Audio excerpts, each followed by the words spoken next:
hier de veiligheidskrant vast die huis aan huis wordt verspreid komende week. Een krant die brengen we uit in het kader van de Week van de Veiligheid. En daar staan allerhande onderwerpen die iets met veiligheid te maken hebben. Het is een bewaarexemplaar, dus lees hem vooral goed door en haal er goede dingen uit. Ik heb bijvoorbeeld sessies gedaan rond digitale veiligheid.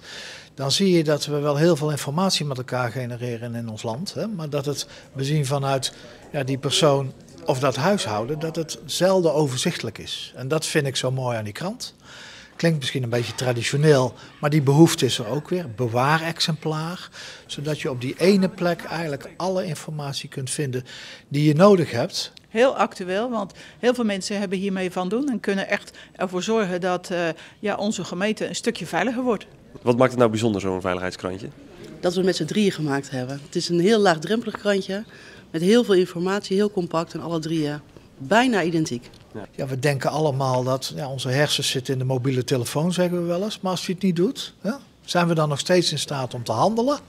Ja, dat vind ik echt wel de toegevoegde waarde van deze krant. En ik hoop dat het ook onderwerp is, als mensen elkaar ontmoeten, van hey, heb je die krant ook gehad? Interessant, of ik heb dit gelezen. Ja, dat het ook een soort olievlek is wat zich uitbreidt in een veiligere woonomgeving.